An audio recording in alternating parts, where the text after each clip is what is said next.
Senhoras, senhores, queridas irmãs, queridos irmãos espíritas que nos acompanham através da TV FEB, caros internautas, nossos votos de muita paz. Eu peço licença para quebrar o protocolo e falar sentado, porque há 4 meses eu estou em lua de mel com o ciático. E cada hora ele muda de lado. Então, por medida de precaução e recomendação médica, eu deverei evitar irritar esse nubente que faz muitas exigências e que está sempre presente, lembrando que ele existe. Hoje, aliás, eu havia pensado em pedir licença para, mais uma vez, quebrar o protocolo. Nos dias gloriosos em que Allan Kardec esteve conosco, ele tinha o hábito de visitar famílias amigas para enaltecer considerações em torno da doutrina espírita, mantendo também o relacionamento social. A essa atividade, em caráter íntimo, ele daria o nome de reuniões familiares de espiritismo, porque ali na família, com uma maior intimidade, era-lhe possível debater alguns temas delicados, ouvir os amigos, programar atividades e receber o conforto da grande fraternidade que deve viger entre nós.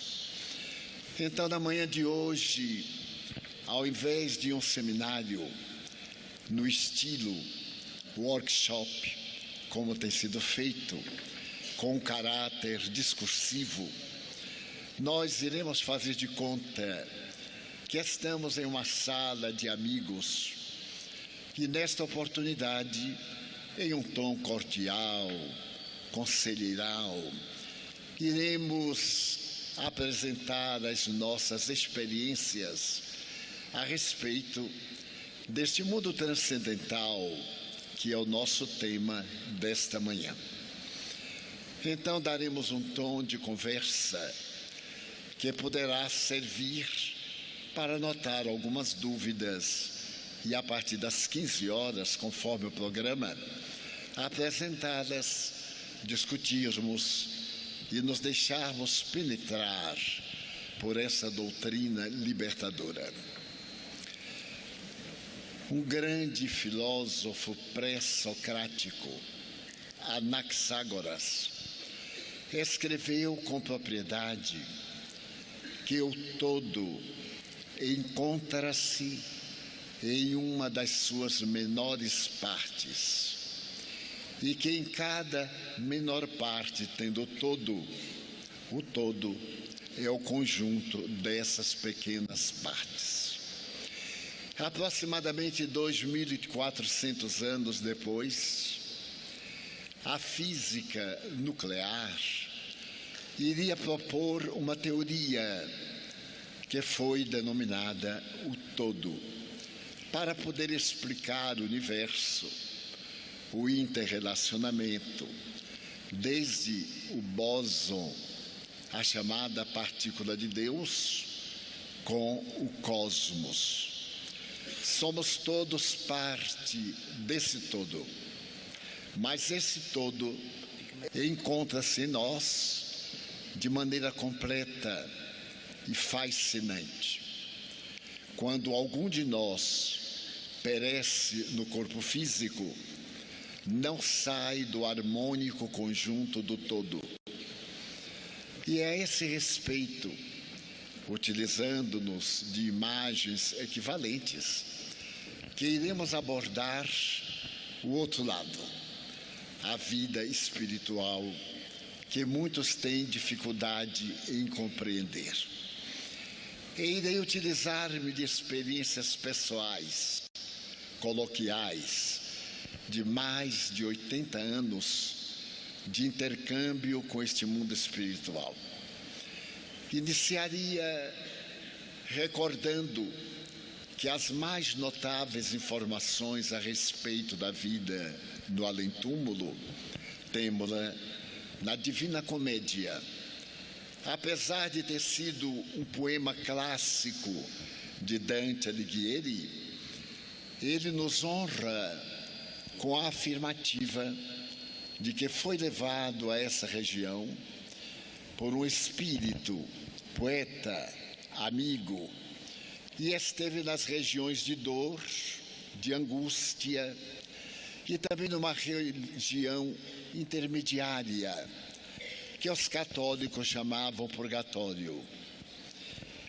A primeira luta que este purgatório sofreu foi quando o rei da Inglaterra, desejando divorciar-se da primeira esposa, optou, ante a negativa do Vaticano, por criar a Igreja Anglicana. Na Igreja Anglicana não existe o conceito do purgatório. Porém, o mais fascinante é que há 2 semanas o Papa Francisco, este homem incomum, anulou o purgatório do dogma a respeito da vida espiritual. E de uma maneira ousada foi bem, dizendo que no inferno não existem labaredas, conforme era apresentado na Idade Média, as chamas eternas que consumiam sem desgastar. A visão do Papa Francisco é de uma atualidade espírita profundamente comovedora. A sua coragem de destemor, em homenagem à fé, abre horizontes novos para o melhor entendimento entre os religiosos. Porque, oportunamente, Allan Kardec indagou aos espíritos luminares se o espiritismo algum dia seria a religião dominante. E eles responderam que não. Mas o espiritismo iluminaria as religiões com alguns dos fundamentos que lhe fazem falta. Toda religião fala de imortalidade da alma, mas as doutrinas ditas cristãs nada apresentam, senão esses arquétipos de um céu de delícias eternas e agora de um inferno etérrimo, sem a mais mínima condição do perdão, da compaixão e da misericórdia. Felizmente, o Papa Francisco aproxima-nos, demonstrando que céu e inferno são estados de consciência. Exatamente como proclamou Allan Kardec na obra do mesmo nome, O Céu e o Inferno, ou A Justiça Divina segundo o Espiritismo, demonstrando que não se tratava de algo material, mas sim de uma formulação moral que o Espírito Eterno experimentaria cessadas as indumentárias de natureza orgânica. Mais tarde, na Inglaterra, um grande pastor protestante irá apresentar uma obra que o fascinou e foi um dos primeiros gritos a respeito da vida imortal. Staton Moses, ao apresentar a vida além do véu. E logo depois, uma notável médium inglesa escreveu também uma obra fascinante, que hoje é um dos clássicos do Espiritismo. Voltaremos ao tema. E, por fim, nós temos a incomparável obra ditada pelo Espírito André Luiz, ao venerando apóstolo Francisco Cândido Xavier.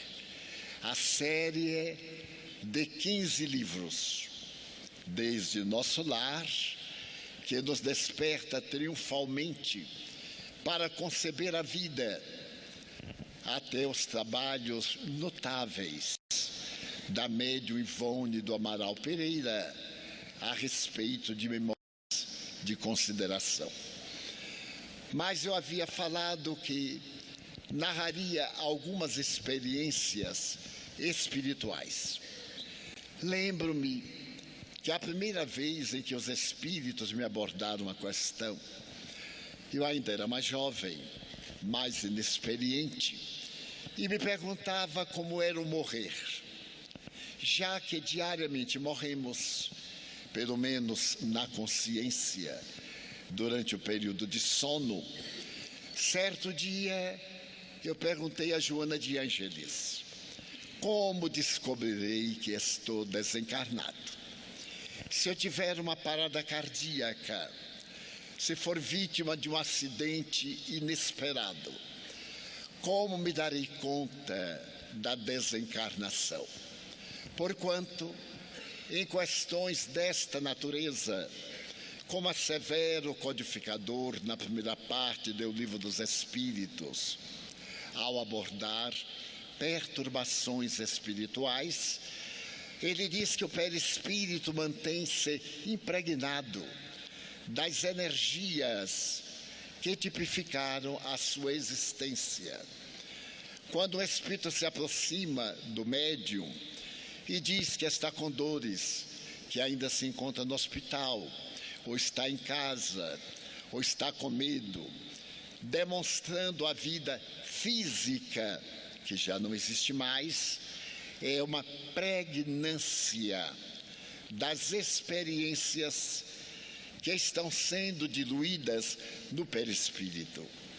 E a função do psicoterapeuta espiritual, do dialogador, do doutrinador, é despertá-lo para essa realidade, da qual ele tem lembranças, mas lembranças tão vivas, que ele dá a impressão de estarem acontecendo naquele momento.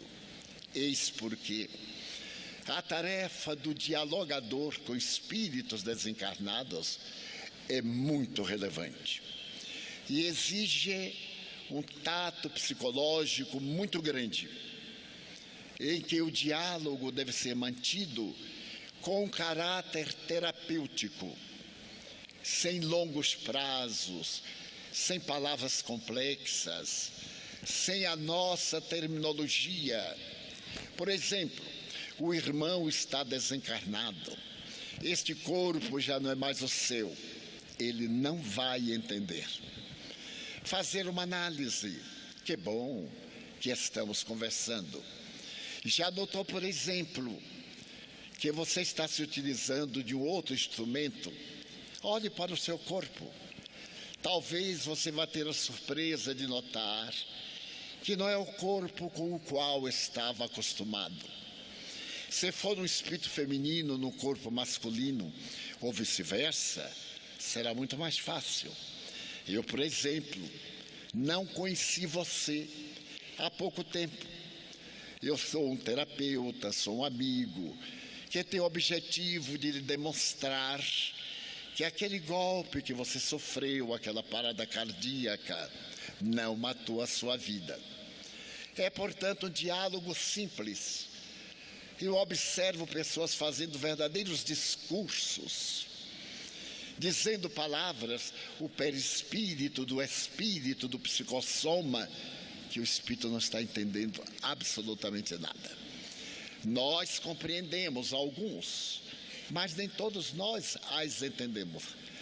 É muito melhor dizer o seu corpo astral, como é conhecido, o seu corpo intermediário, esta forma dentro da qual está a forma, que é a matéria que já se diluiu, para que o espírito possa raciocinar e libertar-se do quantum animal, serviu-lhe de base para a existência física, facilitando o trabalho dos mentores espirituais que realmente o internarão em lares hospitais, onde realizarão a terapia curativa para despertá-los para a realidade nova.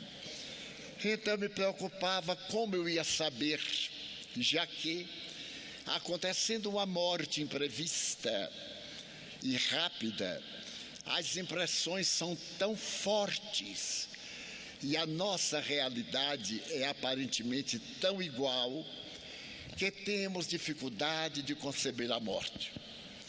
E Joana de Ângeles, muito pacientemente, me disse que toda vez que eu estivesse lúcido, fora do corpo, e visse o corpo, tentasse aguardá-la para que me conduzisse nesse mundo novo, na oportunidade.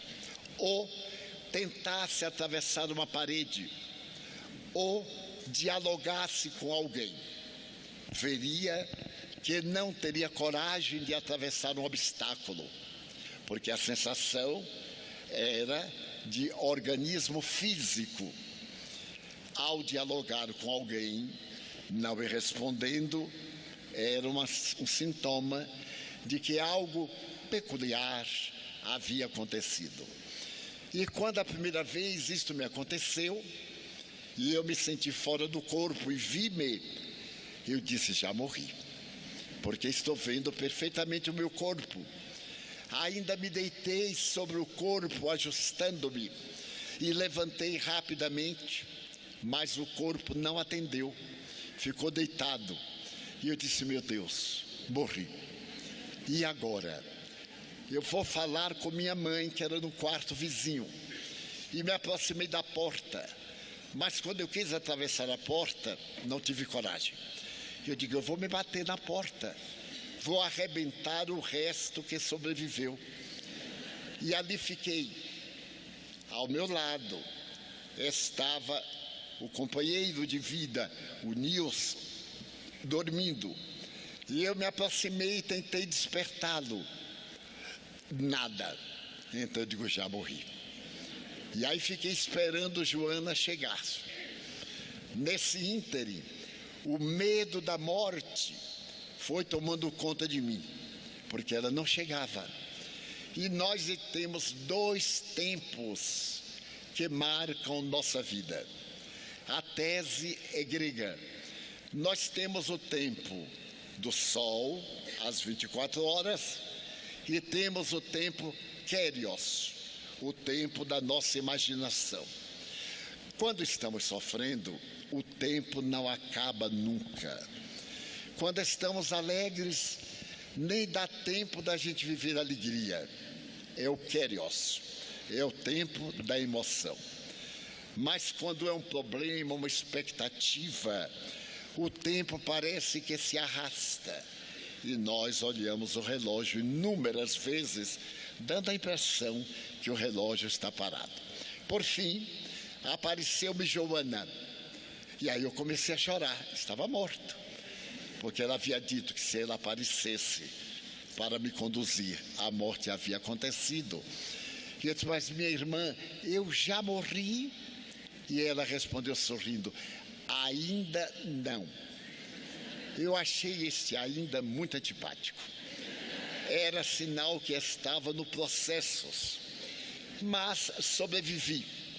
E passei a ter experiências sem a minha vontade e depois experiências provocadas pela minha própria vontade, treinando desdobramento. Mas há cerca de um ano e 3 meses, eu comecei a acumular pequenas doenças. Um problema de tal natureza, uma angústia, uma breve depressão, uma estranha saudade, uma disfunção orgânica. E como eu tenho um filho médico, é ótimo porque eu não dou paz a ele. Cada 10 minutos eu estou com uma doença nova. E cada 10 minutos ele não me receita nada.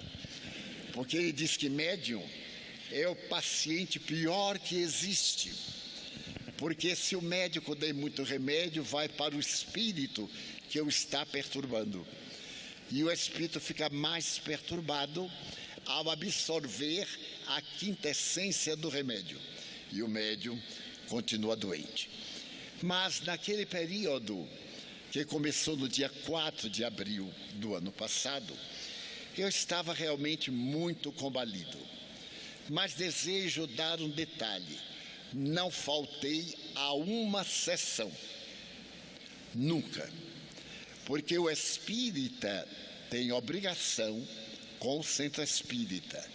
Nós temos um dever, e o verdadeiro espírita deve participar pelo menos de 2 atividades doutrinárias por semana, porque dedicamos 24 horas ao corpo e ao espírito que somos.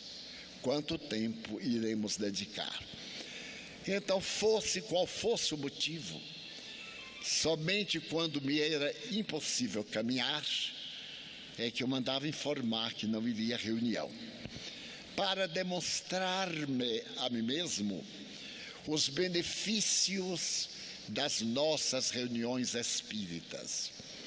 Está na moda sessão de cura, e eu estive relendo toda a codificação, desde o Principiante Espírita até a Revista Espírita de 1869, quando morreu Allan Kardec. Não existe sessão de cura. Mas, como alguns de nós, por ingenuidade, ou porque ouvimos falar, ou por falta de conhecimento doutrinário, ou talvez por astúcia, desejamos uma clientela, falamos que no dia X teremos uma sessão de cura. E todo mundo que é doente ou não, corre para a sessão de cura, como se todas as sessões não fossem de cura. É que vale dizer que os guias somente vão na sessão de cura, e nas que não são de cura, vão os mais ou menos. É um grande equívoco. Quando 2 ou 3 se reunirem em meu nome, eu estarei entre eles. Palavras de Jesus. Desta forma, toda sessão espírita, todo ato de missa católica, todo estudo evangélico, todo encontro budista, toda reunião social edificante atraem espíritos nobres que se aproveitam da psicosfera, da mentalidade para trabalhar em favor da nossa cura, que deve ser espiritual e não orgânica. Porque se é uma cura orgânica, voltamos a adoecer, porque ela está dentro de um quadro mérito-débito. Eu estava presente ao lado de Chico Xavier na visita que ele, Valdo Vieira e nós fizemos ao médium José Arigó, que em transe com o Dr. Fritz disse ao Chico: você está com essa doença na vista faz mais de 40 anos e eu posso curá-lo agora. Quer que eu opere? Chico disse: não, senhor, porque aqui é o efeito expurgatório de atos meus. Eu estou expurgando e já estou acostumando com a dor do olho. Se o senhor me curar o olho, a doença vai aparecer noutro lugar que eu não estou acostumado, aí vai me doer muito mais. Portanto, deixe esta com a qual eu já estou acostumado, porque a verdadeira cura é de dentro para fora. Poderemos, evidentemente, realizar uma reunião especializada, aplicarmos a terapêutica do passe, fazermos meditações, magnetizarmos a água com este objetivo, mas dando a impressão que quem vai a esta reunião cura-se, e quem não vai, não se cura. é um engodo para atender e atrair clientela. Daí nós deveremos atrair pessoas para as palestras doutrinárias, para curar a doença do e no espírito, a fim de que não se manifeste via perispírito em nosso corpo. Mas então, eu estava bastante doente a partir daquele dia 4 de abril do ano passado. E me fui debilitando, emagrecendo. E como nós brasileiros quase todos temos um pouco de médico, eu comecei a meditar no sintoma. Insônia, inapetite, cansaço, emagrecimento, câncer. Agora, aonde? Vamos ver aonde é que está doendo. Na minha idade, naquela época, 89 anos, era evidente que um câncer de próstata seria o mais provável. Então eu me submeti, nesse período, a 6 biópsias, porque o meu urologista dizia que eu estava com um câncer. Fazia o toque, constatava, mas nas peças tiradas para a biópsia, davam negativas.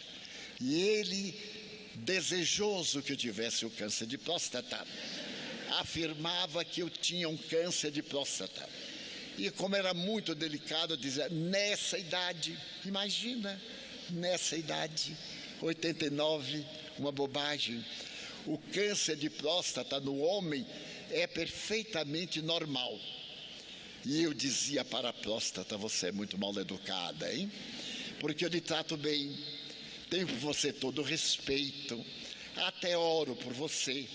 Você não vale quase nada. Deus lhe colocou para a amargura da criatura humana, porque você só tem uma função, que é produzir uma substância para diluir o espermatozoide. E agora vem com esta conversa de virar uma ameixa enrugada, seca, feia, negra. Negativo, meu bem. Você vai voltar a ser aquela ameixa verde, linda, bem acessível. E então, a coisa foi piorando. E eu já encontrei uma metástase, porque nada melhor do que ser doente. Inspira pessoas. E alguns amigos que convivem comigo perguntaram, mas Divaldo, você está muito magro, hein? Eu digo, não é AIDS. Eu já fiz o teste, não é AIDS. Pode ficar tranquilo. Será câncer? Eu digo, só Deus é que sabe. Pelo tempo, eu já deveria ter alguns sintomas. E nesse dia que eu falei, eu tive um sintoma. Porque eu sou uma pessoa que medita muito e que aproveito todo o tempo vazio para fazer meditação, visualização, para pensar. Assisto pouco televisão para não me contaminar das boas notícias. E desta forma eu estava sentado à cama, orando. E orando com a alma. Quando desmaiei e caí da cama. Imagina a essa altura. Mas é que eu estava sentado e caí para frente. Porque toda vez que nós cairmos, devemos cair para frente. Porque ao levantar já é um passo adiante. Cair para trás é azar, porque atrasa um passo. Muito bem.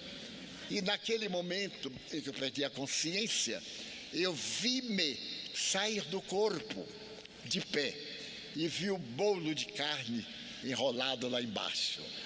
Eu aí me olhei com certa simpatia e me lembrei de Francisco de Assis, quando ele estava morrendo, severo, exigindo muito. Frei Leão, que era seu confessor, disse-lhe, meu pai, eu conheço um homem de 44 anos que tem um jumento e que é muito perverso com este jumento. Há 44 anos, o jumento carrega-o de um lado para o outro E ele é duro com o jumento, maltrata, faz o bichinho passar fome, usa o látego, silicia-se. E eu achei que eu deveria consultar-vos.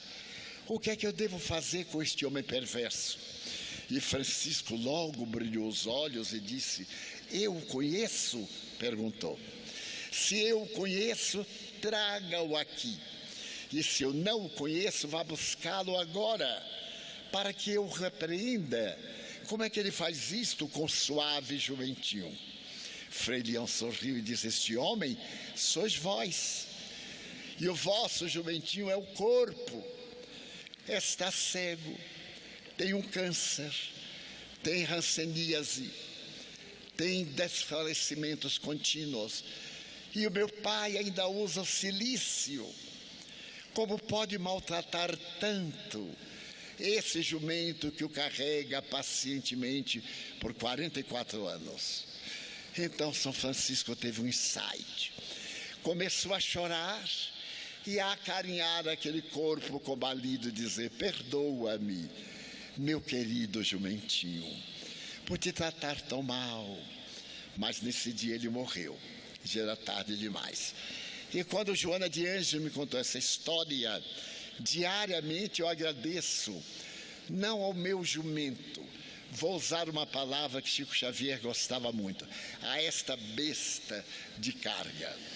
E ele usava de uma forma peculiar, porque nos anos 40 ele teve tuberculose e, sabendo que ia morrer, estava muito debilitado, sentou-se ao portal da cozinha de sua casa, que dava para o quintal, e estava ali tendo ligeiras hemoptises, quando chega Emmanuel.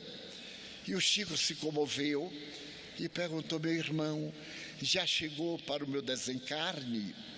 Para a minha desencarnação, aliás, não existe a palavra desencarne, porque desencarne seria no boi, tirar a carne do boi ou do animal qualquer. Já chegou a hora da minha desencarnação? E Emmanuel disse: não sabia que o senhor ia desencarnar agora. Sim, eu estou morrendo. Se eu chegar aí, o senhor toma conta de mim? E Emmanuel disse: hoje eu não posso, eu estou muito ocupado, até logo. E ele ficou deprimido, começou a chorar. Então apareceu-lhe Sheila, a enfermeira alemã. E Sheila, muito doce, perguntou: por que está tão triste, Chico? Porque estou morrendo, Sheilinha, e queria saber se você me receberá quando eu chegar aí do outro lado. Ai, Chico, não posso, estou ocupada com Emmanuel, que está me chamando. E ele ficou mais infeliz. Então veio o doutor Bezerra e suavemente perguntou: como vai, meu filho? Ele aí mudou de técnica: doutor Bezerra, o senhor poderia conseguir para mim um remédio qualquer para esta besta? Doutor Bezerra disse: olha, Chico, eu não fui veterinário, mas eu vou ver o que é que consigo para você. E passou-lhe um remédio de veterinário. Então ele tomou e a besta continuou. Quando ele teve o primeiro infarte, ele disse: a besta caiu do 12º andar para o 6º. Na próxima queda vai se arrebentar no chão. E então me dei conta de que aquele corpo da besta que me carregara por tantos anos havia terminado a experiência. Aí eu orei, agradeci muito ao corpo e fiquei aguardando a chegada da benfeitora. Mas aí houve um interregno que eu não lembro. Lembro-me de que eu vi um vale, mas um vale de uma tonalidade muito especial. Não era verde, era de tonalidade azul. E eu me sentia sentado na frincha de uma rocha e uma cordilheira que terminava num vale abruptamente, a regular distância, uma comunidade, mas uma comunidade algo diferente da comunidade terrestre. Eram edificações circulares, na grande maioria, hexagonais, ou em torres muito pontiagudas. Sentado ali naquela parte da pedra e olhando, eu escutei uma voz. Você se encontra na colônia Redenção, de onde saíram os companheiros da nossa casa, Centro Espírita Caminho da Redenção, que completou há 2 dias 70 anos. E aqui está a comunidade que deu origem à nossa instituição na Terra. Note que você está sentado sobre uma pedra e você vai ver o que é o todo. Você vai ter que sentir as vibrações da pedra no seu corpo, porque tudo que existe vibra, porque a vibração sublime é a inteligência suprema do universo, a causa primeira de todas as coisas. A definição que os Espíritos deram sobre Deus, número 1, em O Livro dos Espíritos. Então eu me senti integrado àquela paisagem que eu chamei o planeta azul. Senti-me e senti que vibrava, que a pedra, a rocha vibrava. Comecei a sentir peculiar sensação da vibração da pedra, do vento que soprava, da natureza. Eu não era independente, era algo. Cuidado no raciocínio para não cairmos no panteísmo. Era uma sensação. E nessa sensação eu sentia a alma das almas. E percebia que naquele lugar preparavam-se espíritos para virem à Terra, especialmente neste momento. Então eu pude flutuar. Ao invés de erguer-me, eu pude flutuar. Mas uma sensação muito agradável.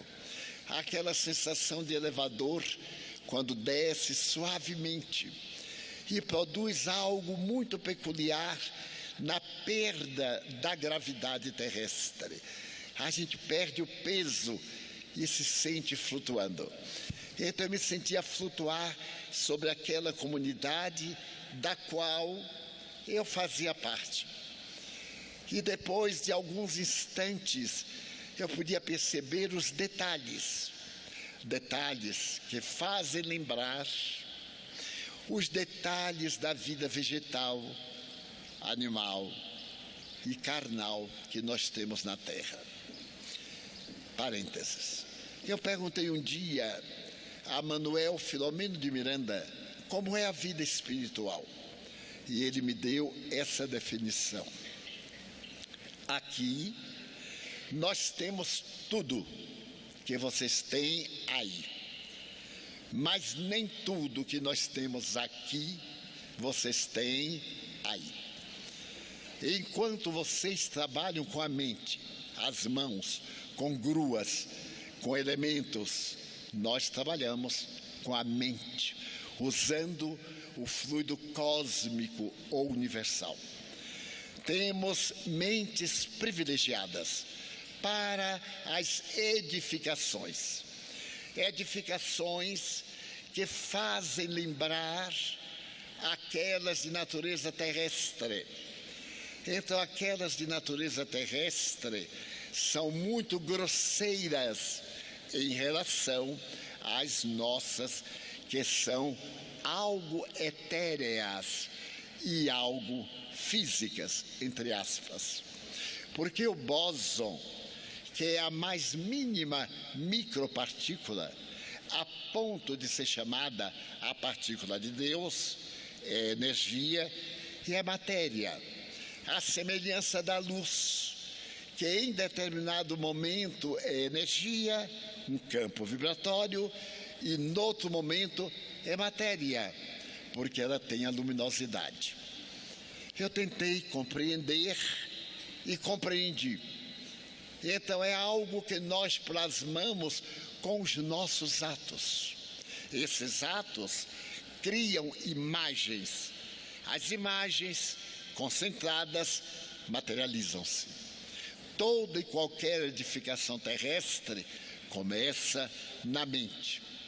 Primeiro se pensa, depois se formaliza, desenhando, fotografando, usando a computação gráfica, ou mesmo partindo para o material. Aqui também. Há uma ligeira diferença, que é falar sobre coisas desconhecidas com palavras conhecidas.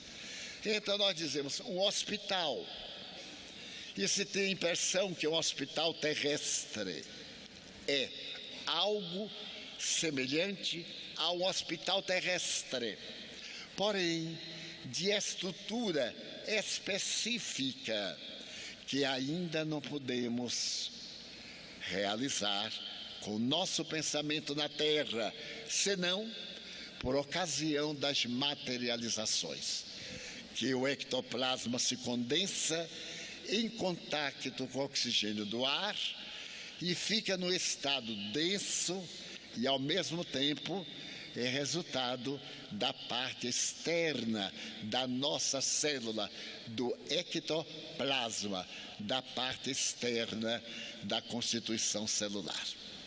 Se eu não estiver sendo entendido, na hora da pergunta à tarde, voltemos ao tema. Então eu me sentia algo, sensação. Eu me pegava e sentia, mas não era esta sensação.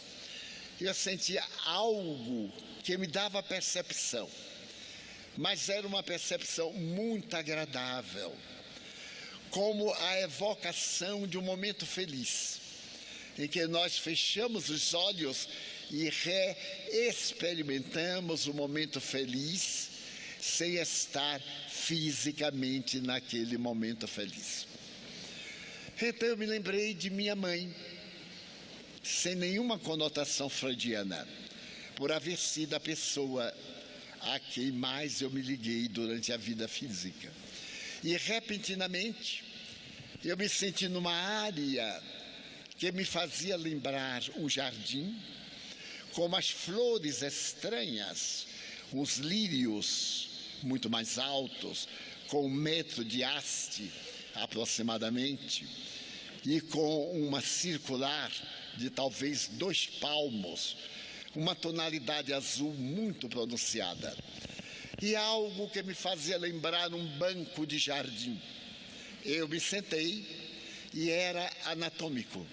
Ao me sentar, ele acomodou os glúteos, os ossos, e eu me reclinei e ele se amoldou ao meu corpo, dando-me uma sensação de uma poltrona de espuma muito delicada que me envolvesse a matéria como se fosse um molde. Ao meu lado estava minha mãe, mais jovem, porque os espíritos lúcidos rejuvenescem. A velhice é da matéria. Eles mantêm, às vezes, aqueles traços para se fazerem identificados, mas normalmente tornam-se muito mais jovens. A tradição nos mostra o anjo. Todos os anjos têm o mesmo rosto. Não diferem muito em traços morfológicos, como os nossos rostos. No além, nós temos os traços, mais ou menos dos 20 a 25 anos. Olha que coisa agradável. A gente morrer murcho, como uma azeitona velha, e agora aparecer como uma azeitona nova, é muito compensador. Mas aparecemos joviais, com uma coloração interna, como se nós fôssemos feitos de uma substância suavemente transparente, com uma luminosidade interior que sai e que nos dá um peculiar brilho, como os antigos abajur que se colocavam à cabeceira da cama. Somente que, estando minha mãe ao meu lado, Eu perguntei: mãe, eu já morri? E ela disse: não, meu filho, você está em visita, fazendo uma experiência da sua desencarnação, que será em breve. Mas como breve dos espíritos é uma coisinha bastante demorada. Eu me lembro de Kardec: em breve o espiritismo. Já se passaram 170 anos e o breve ainda não chegou, que demora mais 170. Mas é um breve que vai mudando lentamente para melhor.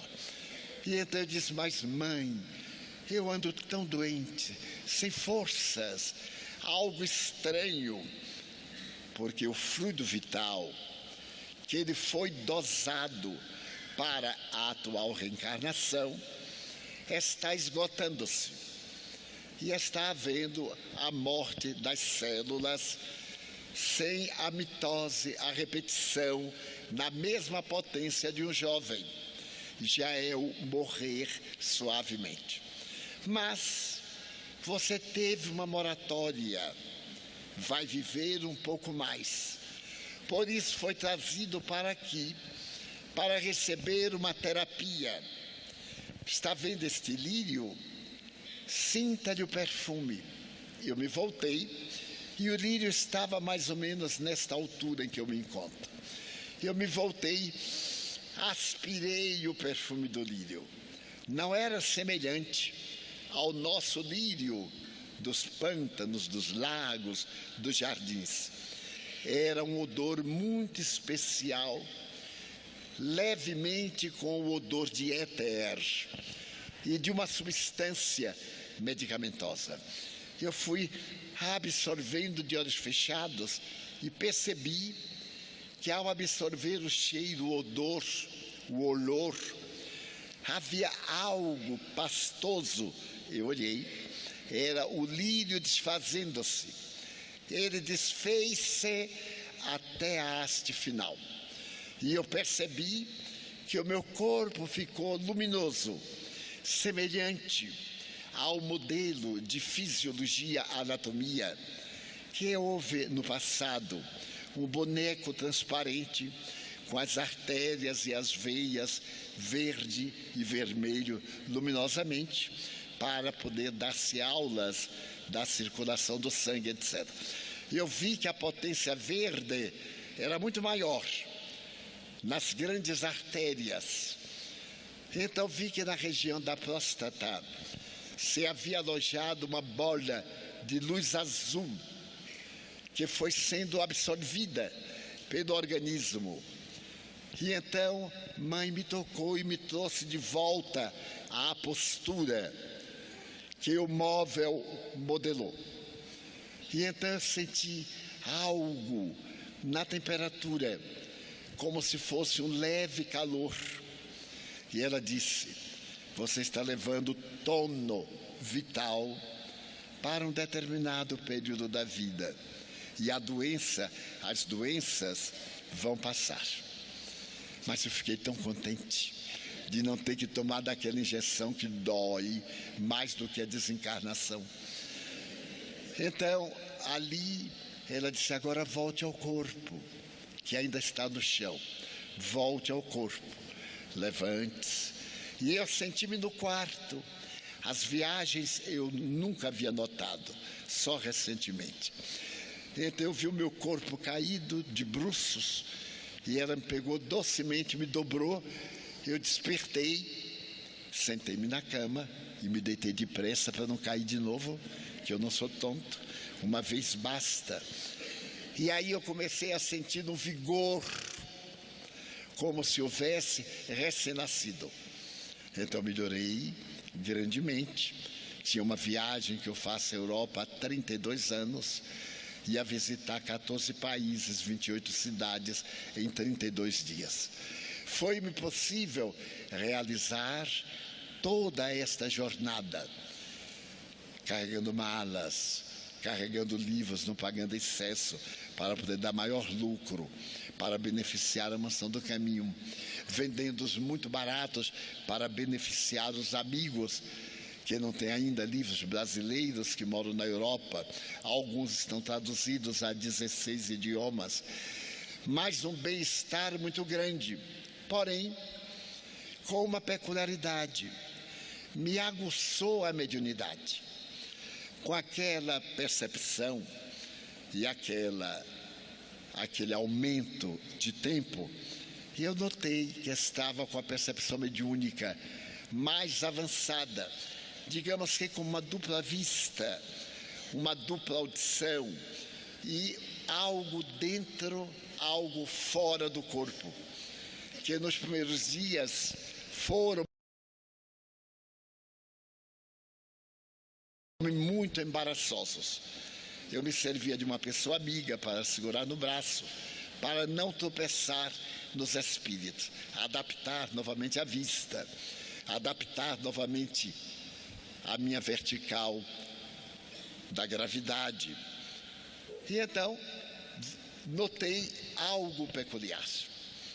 Eu estava a ver acontecimentos reais que eu não captava na atualidade. E tendo que fazer uma viagem a Dublin, na Irlanda, fui com um grupo de amigos de Londres para o aeroporto. E no aeroporto eu percebi um movimento inusual. Eu tenho usado muito Charles de Gaulle 3, 4 vezes por ano. E conheço a agitação daquele aeroporto, de outros aeroportos. Mas desta vez eu percebia verdadeiras lutas, ocorrências de lutas. Quem quiser acreditar, acredite. Quem não quiser, não faz mal. Pode não acreditar, porque talvez eu também não acreditasse. Eu vi batalha, mas uma batalha orgânica. Aconteceu que, meses antes, os benfeitores me pediram para reler o capítulo 14 de A Gênese. A Gênese, o último livro de Kardec. Capítulo 14. A geração nova, em que Kardec fala da mudança de mundo de provas e expiações para mundo de regeneração.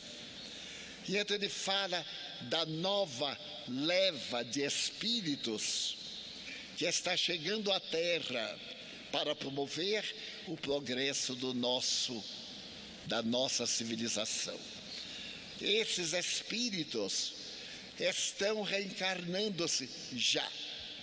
Alguns deles com uma alta dose de problemáticas emocionais. Se observarmos, talvez graças à diagnose mais fácil, graças à engenharia genética, às conquistas da moderna ciência pela cibernética, os diagnósticos hoje são muito mais fáceis. Em 1980, o psicólogo teve a oportunidade da Costa de separar o transtorno do pânico do transtorno depressivo. Antes, era somente um transtorno maníaco-depressivo.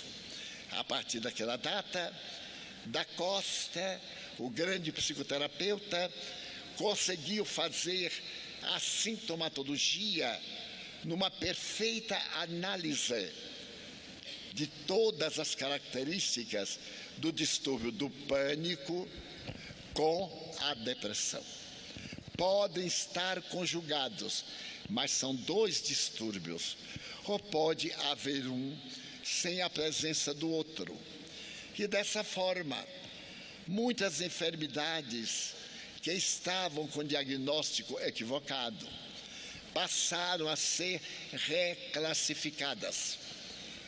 Algumas questões ontológicas passaram a receber certa dignificação, como a questão ânima e ânimos, respectivamente no homem e na mulher. o problema das manifestações sexuais, na sua variedade de 5 manifestações típicas do comportamento sexual, apresentando no Código das Doenças que não se trata de uma patologia, mas de uma experiência biológica do processo evolutivo, como Kardec narra muito bem nas questões 200, 201, 202 do Livro dos Espíritos, dando lugar hoje aos casais homossexuais e etc. Então houve um avanço muito grande da diagnose e, consequentemente, da terapêutica. No entanto, se nós observarmos a criança moderna, veremos que geneticamente houve, a olhos vistos, uma grande mudança. As crianças nascem com uma vivacidade que nos surpreende. Até há uma anedota a esse respeito, que uma criança nasceu com a mão esquerda fechada.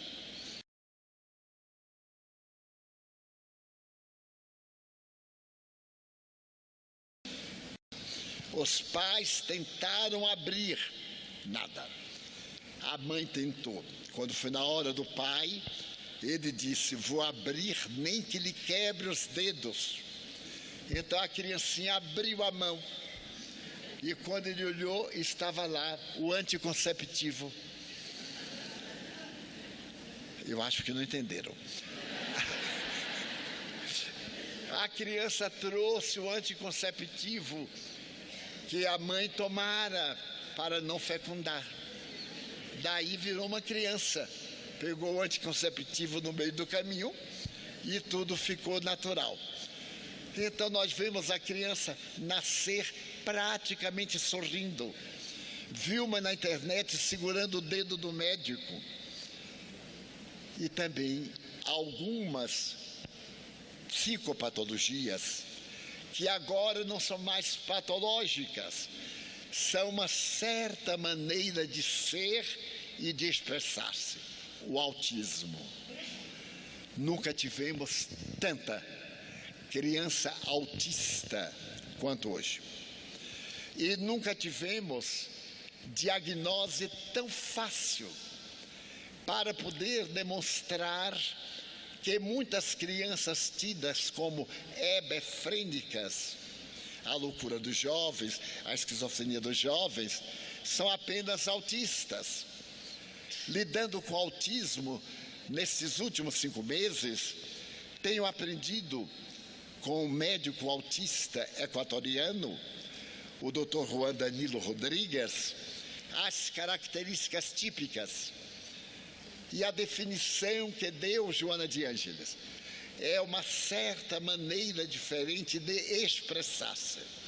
O autista é muito inteligente, portador de uma grande memória, não olha diretamente aos olhos de ninguém, está sempre de vista baixa.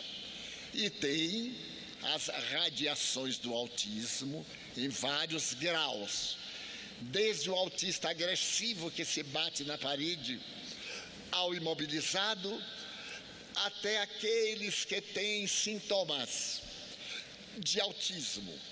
E um dos sintomas básicos é que o autismo não tem emoção. Não ama, não odeia, não tem ciúme, não tem mágoa. É algo neutro emocionalmente. E quando o Dr. Juan me falava dessas características, eu me lembro de um prêmio Nobel de Física, que se transformou em película cinematográfica, autista. E de extraordinários autistas, hoje no mundo, artistas, cientistas, chefes de empresa, que, não obstante o autismo, o alto nível intelectual intelecto, moral, porque não tem tendências sexuais perturbadoras. Quando isto ocorre, já é uma outra patologia. No autismo clássico, há uma certa ingenuidade, porque não sentindo emoções, não sente de imediato os prazeres orgásticos. E isso eu fui perguntar aos espíritos. O de que se trata? Porque crianças especiais, com várias síndromes, com retardamento da fala, com esta mobilidade quase insuportável, hiperativas, e eles me explicaram que são esses espíritos de outra dimensão, cujo perispírito é diferente do nosso, reencarnando-se na Terra e produzindo em nosso sistema nervoso simpático problemas, entre aspas, de natureza autista ou certas paralisias cerebrais, para poderem aumentar o número de neurônios, abrindo espaço para, na terceira ou quarta geração, nós termos o biótipo das gerações futuras, que caracteristicamente será mais alto, biotipicamente, mais jovial, sem essas emoções de baixo nível, porque estaremos no mundo de regeneração. Estaremos com o sistema imunológico muito bem trabalhado, porque o autista tem algo de imunologia que não lhe permite determinadas doenças